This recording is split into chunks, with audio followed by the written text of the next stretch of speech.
बारिश में गरीब की झोपड़ी। आसमान का रंग एकदम काला हो रखा था।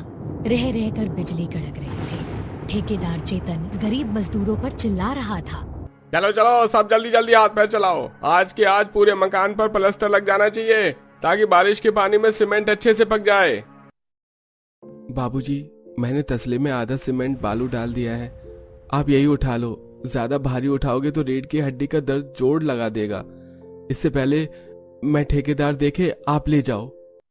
अच्छा ठीक है बेटा। बूढ़ा रामदिन जैसे ही सीमेंट ले जाने लगता है तभी ठेकेदार धमक पड़ता है और दोनों पर दाना पानी लेकर चढ़ जाता है। क्यों रे हरामखोर, तेरे बाप को मैं जब बाकी लेबर जितना दिहाड़ी दूंगा तो काम आधा क्यों लूंगा? हाँ? और तू रामदीन चल तसला नीचे रख और तू पूरा सीमेंट बालू भर। ठेकेदार जी, बाबूजी की रीढ़ की हड्डी गली हुई है। डॉक्टर साहब ने भारी वजन का काम करने से मना किया है। अपने बाबूजी के बदले मैं ज्यादा उठा लूंगा। महेश, मैं यहाँ तेरा दुखड़ा सुनने नहीं बैठा और तेरा बाप से काम धंधा होता नहीं है तो घर बिठाए इसे। अरे तुम दोनों बाप बेटे को मैं 150 रुपए दे रहा हूँ। मेरे पास ऐसे भी मजदूर हैं जो 50 रुपए में और 100 रुपए में भी 10 घंटा दिहाड़ी लगाने को राजी बैठे हैं। दरअसल ठेकेदार रामदिन महेश के घर की मजबूरी भरी स्थिति जानता था। कहने को तो उनका खुद का मकान था, लेकिन कच्चे कॉलोनी के पुरानी झोपड़ी में रह रहे थे, जिसकी दीवार छत इतनी कमजोर थी कि आंधी बारिश में धंसकर गिर जाए। महेश बेटा, तू मेरे तसले में सीमेंट भर दे। वैसे ही काम के लिए इतनी मारा मारी है। बरसात का मौसम भी लग गया है। अगर इस दिहाड़ी भत्ते से हाथ धो बैठे तो घर का खर्चा चलाना दूभर हो जाएगा। मकान की मरम्मत भी करवानी है। ठेकेदार के पास हमारा महीने भर का पैसा रुका पड़ा है। इसके मुंह मत लग, नहीं तो पैसे मार लेगा। लाचार होकर महेश बूढ़े पिता के सर पर सीमेंट लाद देता है। तभी मूसलाधार बारिश शुरू हो जाती है, जिसे देख दोनों को घर की चिंता सताने लगती है। हे भगवान, एकदम से कितनी तगड़ी आंधी पानी उठ गई। पता नहीं घर पर क्या हाल हुआ होगा। बुआ दादी देखो, छत में से पानी टपक रहा है। हे भगवान जी, एक तो बारिश में दीवार की कच्ची मिट्टी इतनी तेजी से बह रही है कि दीवार गिरने का डर है और अब छत भी चूने लगी है। छत तो चूएंगी ही, सावन भादो का मौसम चढ़ गया है। इस बार भी झोपड़ी की मचान कच्ची रह गई, पक्की नहीं करवा सके। भगवान भी अमीर गरीब के बीच दो आंख करता है। अमीर को तो छप्पर फाड़ कर देता है और गरीब के सर पर पक्की छत भी नहीं देता। गरीब के परिवार के हिस्से में केवल गरीबी, भुखमरी, मौसम की मार झेलना और ठोकर खाना ही लिखा है। घर की खराब हालत और गरीबी भरी जिंदगी को कोसते हुए जमुना छत के टपकते हिस्से में बर्तन लगा देती है। वही झोपड़ी के कोने में 8 महीने गर्भवती सुमन खाना बना रही थी। तभी छत में से मिट्टी का ढेला टूटकर सर पर लगता है, जिससे वो कराह जाती है। माँ, माँ, तुमको क्या हुआ? दादी, दादी, माँ के सर से खून निकल रहा है। हे भगवान सुमन बहू, कितना खून बह रहा है। जब तू देख रही है रसोड़े की छत से मिट्टी टूट कर झड़ रही है तो रोटी क्यों पका रही थी? तो पेट से है, और अगर अभी कोई ऊंच नीच हो जाती तो? तभी बाहर जमा बारिश का गंदा पानी तेज लहरों के साथ चौखट के अंदर घुस आता है। ये बारिश का पानी औंधे जितने गंदे पानी की तरह बास मार रहा है। माँ, लगता है बारिश के चलते बाहर गंदे पानी का गड्ढा भर गया है। ऊपर से हमारी चौखट भी तो इतनी नीची पड़ गई है। बेटी, सरकार भी तो इतनी लालची हो गई है कि बस बनी बनाई पक्की सड़क को बार बार तोड़वा कर बनाते हैं, मगर कच्चे इलाकों पर कोई ध्यान नहीं देता। जमुना ललिता मकान में जमा बारिश का पानी बाल्टी से निकाल निकाल कर फेंक रही थी। वहीं दूसरी तरफ सीमेंट पहुंचने के दौरान रामदिन फिसल कर गिट्टी पर गिर जाता है, जिससे उसके दोनों घुटने फूट जाते हैं। राम जी, अरे मेरा पाँव। पिताजी, आप ठीक तो हैं? अरे कितना खून निकल रहा है। अरे बस बस, ज्यादा नखरे मत कर। हल्का सा पैर खुरचा है, मरा नहीं है तेरा बाप। चल काम कर, जल्दी से काम पे लग जा।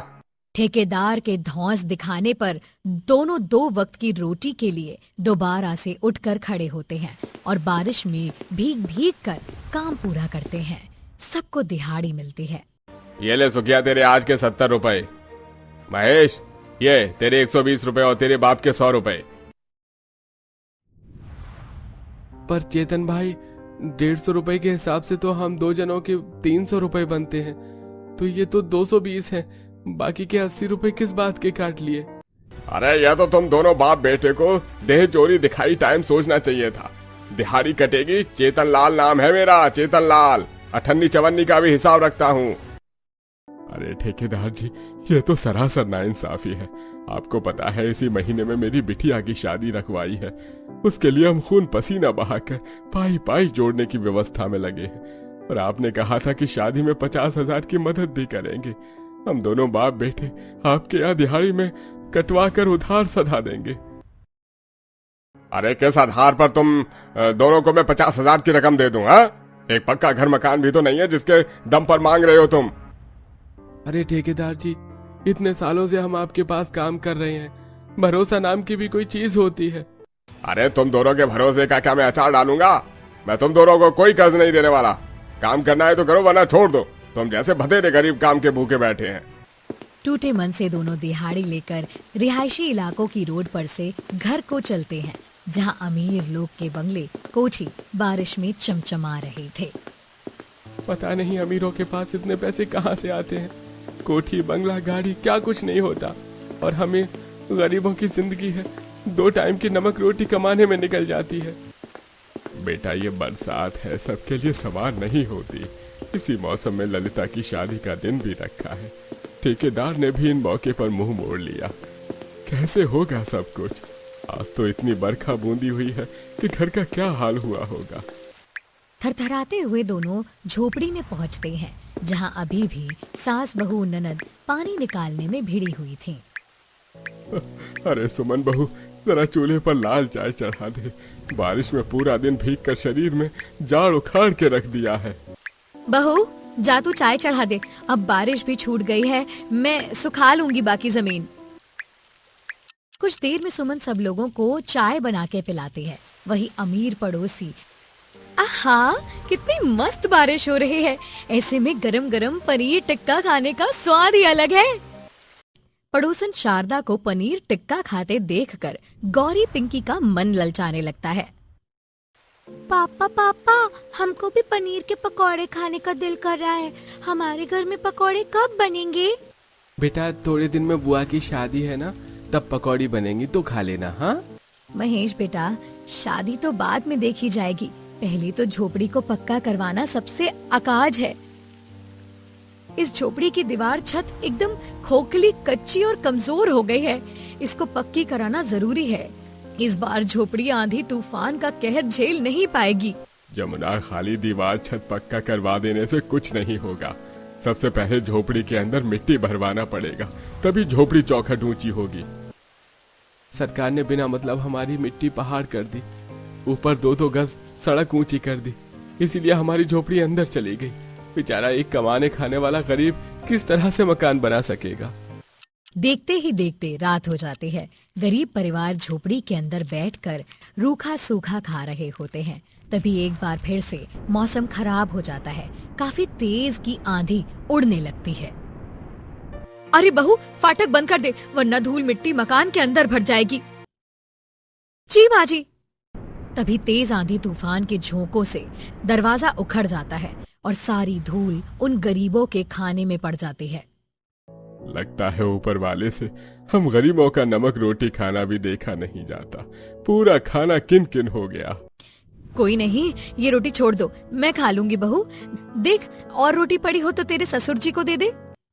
जमुना को रोटी देने के लिए गरीब बहू लाचारी के भाव से रसोई के खाली बर्तनों को देखने लगती है। माँ जी, आज 2-3 मुट्ठी आटे में रोटी बनाई है। गिनती की 8 से 10 रोटी बन पाई थी, खत्म हो गई। कोई बात नहीं, रहने दे। खून पसीना बहाकर अन्न कमाते हैं, मैं खा लूंगा। दुख भरे मन से रामदीन धूल मिट्टी वाली रोटी को खा लेता है और पूरा परिवार बिस्तर डालकर जैसे ही सोने लगता है, तभी उनकी छप्पड़ उड़ जाती है और अब बरसात में पूरा परिवार बिना छत के हो जाता है। बारिश के साथ ओले गिर रहे थे। हे भगवान, छत भी उड़ गई, बारिश भी इतनी तेज है, आज की रात कैसे कटेगी? माँ, सब लोग सरला भाभी के घर चलते हैं। पूरा परिवार बरसात में जूझता हुआ पड़ोसन सरला के घर में आते हैं, जहाँ जमीन के सतह से घुटनों पर पानी भरा हुआ था। हे भगवान, इस एक दिन की बारिश ने जीना दूभर करके रखा है। सरला बहन, ये क्या, तुम्हारे घर में इतना बाढ़ का पानी भर गया है? हमारी भी झोपड़ी की छत उड़ गई है। हम तो तुम्हारे यहाँ पनाह लेने आए थे। सुमन बहन, बारिश के मौसम में तो हम गरीबों के लिए क्या दिन और क्या रात दोनों एक बराबर हैं। बाकी सर्दी गर्मी के मौसम में रूखा सूखा खाकर अपनी झोपड़ी में चैन सुकून की नींद तो सो जाते हैं, लेकिन ये बरसात तो बड़ा सताती है। पूरा परिवार वापस अपने बिना छत वाले झोपड़ी में ही आ जाता है और महेश किसी तरह कोने में पड़ा फटा चढ़ा त्रिपाल बांध देता है। देखो, तिरपाल के इस वाले हिस्से में पानी नहीं आएगा, सब इसी कोने में बैठ जाओ। कल किसी तरह हम ठेकेदार से सीमेंट वगैरह लेकर आएंगे तो छत बनाएंगे। पूरा परिवार झोपड़ी के एक भाग में बैठकर सुबह होने की प्रतीक्षा करने लगते हैं। वहीं मूसलाधार बारिश में चौखट नीचे होने के चलते एक बार बारिश का पानी भरने लगता है, जिससे साफ करने में सुबह हो जाती है और दोनों काम पर आते हैं और ठेकेदार के आगे गिड़गिड़ाते हैं। ठेकेदार जी, हमें थोड़े पैसे की सख्त जरूरत है। बारिश में हमारे मकान की छत ढह गई है। पूरा परिवार बड़ी मुश्किल से रात निकाल पाया है। अरे मेरे पास क्या पैसों का पेड़ लगा है? जब देखो अपना दुखड़ा लेकर मेरे पास आ जाते हो। दिहाड़ी लगाओ और ले लो पैसा, इसके अलावा मैं एक फूटी कौड़ी नहीं दूंगा। अरे ठेकेदार जी, इतनी निर्दयी मत बनो। मेरी 2 छोटी छोटी पोती है, बहू भी पेट से है। बारिश में सबकी तबीयत खराब हो जाएगी। पैसे नहीं है तो थोड़ा सीमेंट दे दो। क्यों सीमेंट? क्या तेरे बाप की फैक्ट्री में से आ रहा है जो तुम दोनों को फ्री फोकट में दे दे? चुपचाप काम करो। दोनों हताश होकर मकान की छत ठीक करने लगते हैं। ठेकेदार के मक्खर स्वभाव को देखकर महेश गुस्से में उसे कोसने लगता है। पिताजी, ये ठेकेदार हमें सीमेंट नहीं देगा। हमें सीमेंट चुरा कर ले जाना पड़ेगा और कोई चारा नहीं है। पर बेटा, चोरी के दम पर बनाया गया घर कभी नहीं टिकता और न चोरी की कमाई फलती है। बाबूजी, ऊपर वाला अच्छी तरह से दिखा रहा है कि हम कैसे हालातों से गुजर रहे हैं, पर कई बार हमने हमारी मेहनत की दिहाड़ी खाई है। इस जैसे चोर आदमी के साथ ईमानदारी करने का कोई फायदा नहीं है। महेश जल्दी जल्दी बोरी में सीमेंट भरने लगता है। तभी ठेकेदार उसे ऐसा करते हुए देख लेता है और काम से निकाल देता है। नमक हराम जिस थाली में खाता है उसी में छेद करता है। तुम दोनों 2 कौड़ी के गरीबों को मैंने सीमेंट नहीं दिया तो चोरी चकारी पर उतर आई। अभी के अभी निकल जाओ, ना मेरा गुस्सा चढ़ गया ना तो जेल में दोनों को चक्की पिसवा दूंगा। दोनों बाप बेटे का काम छूट जाता है और दोनों खाली हाथ घर आते हैं, जहाँ बारिश में उनके झोपड़ी की कच्ची दीवारों की मिट्टी बहकर आधी दीवार ही बची रह गई थी। लगातार बारिश में भीगने के चलते दोनों बच्ची कपकपा रही थीं और उल्टी कर रही थीं।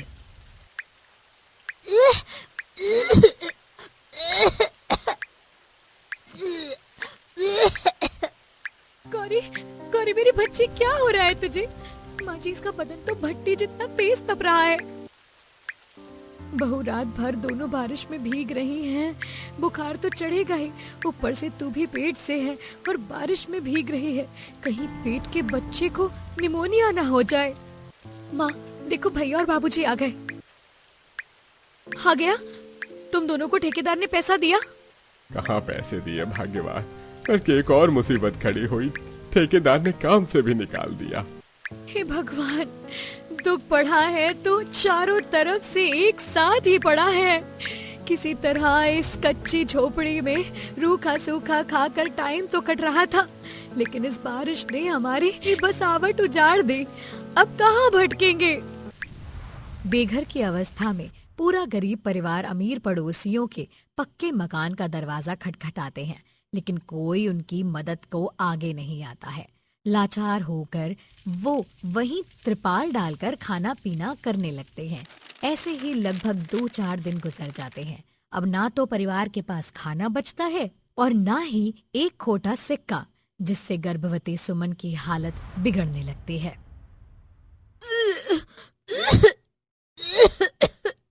सुमन बहू, सुबह से अभी तूने 45 उल्टी कर दी है।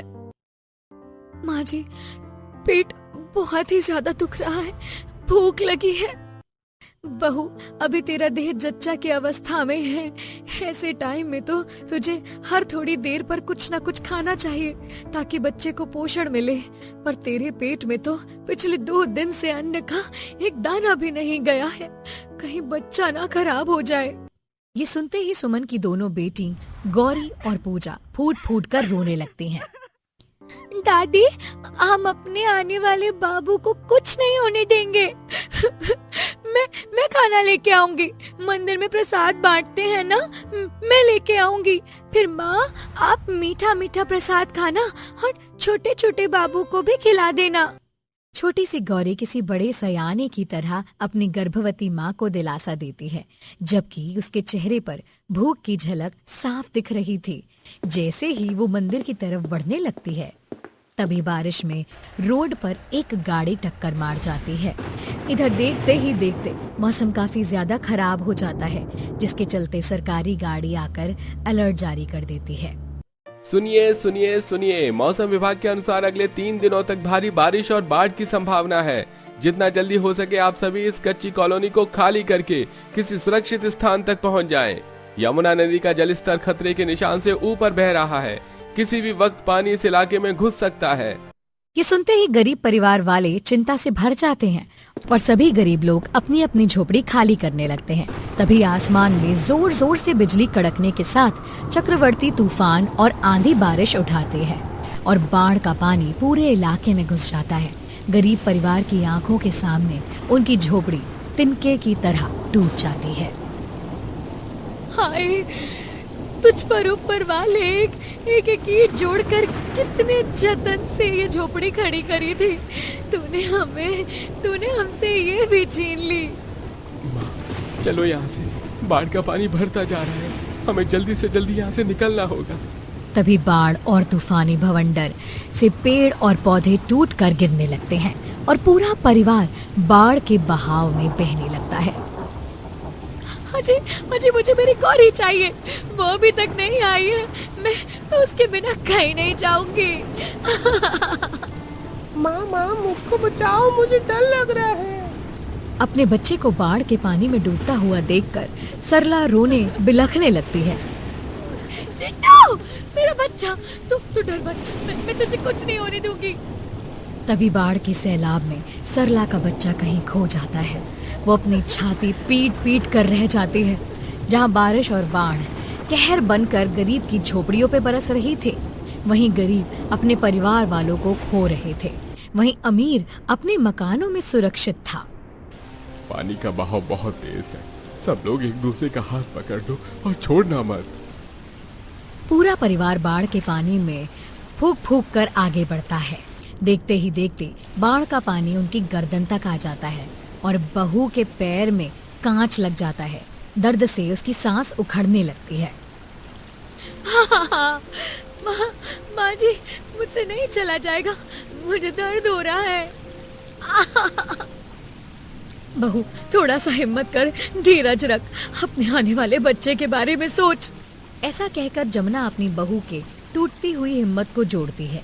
जैसे जैसे परिवार वाले आगे बढ़ते हैं, पशु पक्षी के शव पानी में तैर रहे होते हैं। रोड, सड़कें, बाजार सब कुछ बाढ़ में जलमग्न हो चुका था। इंसानों के शव पानी में तैर रहे थे। ऐसा मंजर देख सुमन फूट फूट कर रोने लगती है। तो तभी सबसे आगे होने के चलते एक पेड़ तूफान में राम दिन के ऊपर आकर गिर जाता है। बाबूजी, आप ठीक तो हैं? महेश, तू सबको लेकर जा, पानी बढ़ रहा है।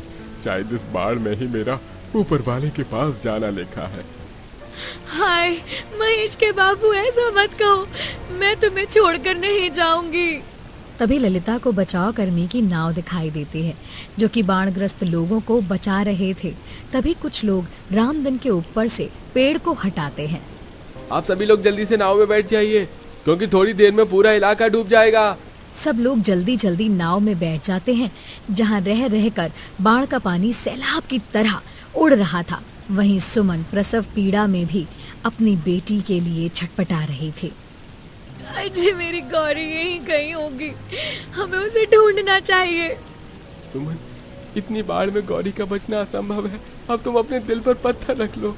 कुछ ही देर में सब लोग सूखे स्थान पर पहुंच जाते हैं, जहां हर एक तंबू में बाढ़ग्रस्त गरीबों का परिवार बैठा था। सभी की आंखों से बहते आंसू थमने का नाम नहीं ले रहे थे। वहीं बरसात का कहर अभी जारी था। इसी तरह से शिविर में रहते हुए सबको 2 दिन गुजर जाते हैं। सबको खाना दिया जाता है।